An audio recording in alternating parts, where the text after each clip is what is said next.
नमस्कार।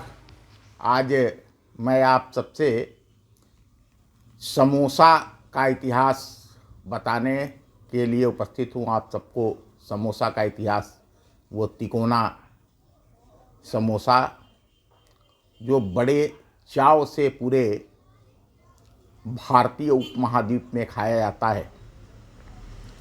बहुत सारे लोगों को इस बात का पता नहीं कि समोसा की उत्पत्ति कैसे हुई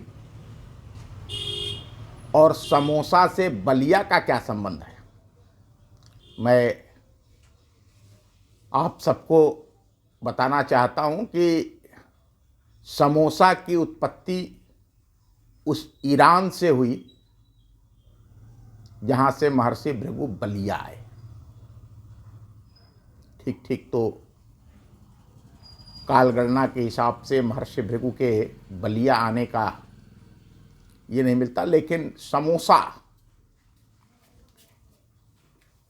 जैसे धान की खेती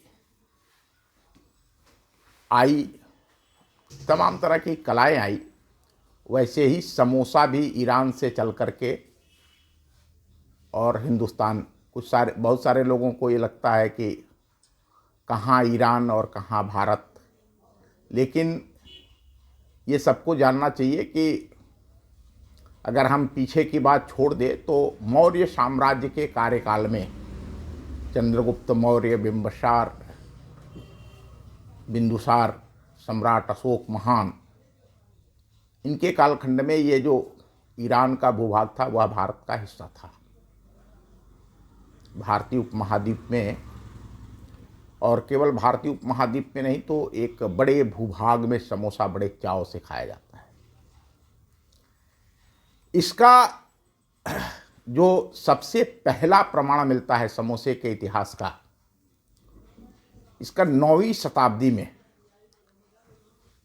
ईसा की 9वीं सदी में फारस के कवि संगीतकार इराक अल मौसिली की कविता में पहला जिक्र समोसे का मिलता है। उन्होंने समोसा को ईरानी में संसबूज कहा। बहुत सारे नाम हैं समोसे के, वो आज भी ईरान में समोसे को संसबूसूज कहा जाता है।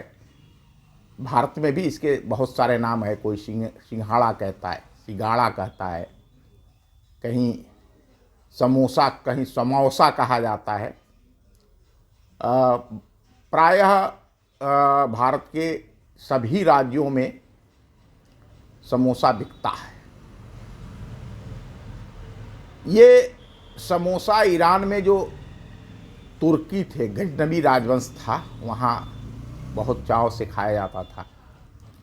इस पर 10वीं और 13वीं सदी में कुकरी पर लिखी एक किताब में इसके बनाने की विधि और रेसिपी मिली है।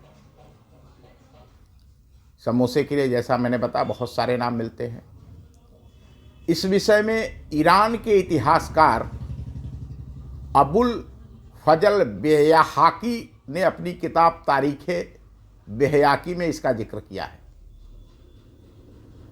कालांतर में जो भारतीय उपमहाद्वीप का मिडिल ईस्ट है, जब ये भारत की ओर लौटे तो इनके बावर्ची खाने साथ आए और इस विधि को बनाने के, इसमें बहुत सारे परिवर्तन हुए। 14वीं शताब्दी में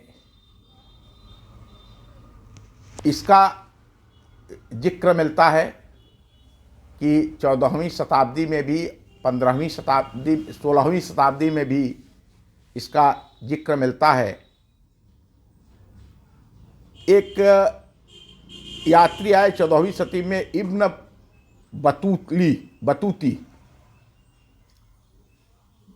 और उन्होंने भी इसका जिक्र किया, जो मोहम्मद बिन तुगलक के ज़माने में। और 16वीं सदी में आईने अकबरी में भी समोसा का वर्णन है। समोसे की जो बनाने की विधि है यह शाकाहारी और मांसाहारी दोनों तरह के समोसे बनते हैं। भारत में जो वर्तमान में समोसा सबसे अधिक प्रसिद्ध है, उसमें आलू भर करके और मैदे से वो समोसा बनाया जाता है। उस आलू में तरह तरह के मसाले डाल जाते हैं। जिस इलाके में समोसा गया, उस समोसे को लोगों ने अपने हिसाब से बनाया और खाया।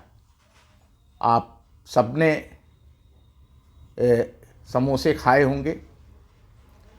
समोसे में मटर भी होता है, मूंगफली भी होती है, आलू तो होता ही होता है। उसमें तरह तरह के मसाले डाल करके लोग समोसे बनाते हैं और समोसे खाते हैं।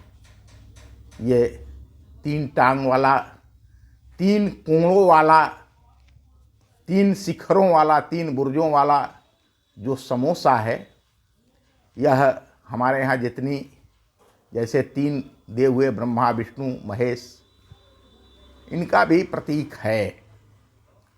जिस भी व्यक्ति ने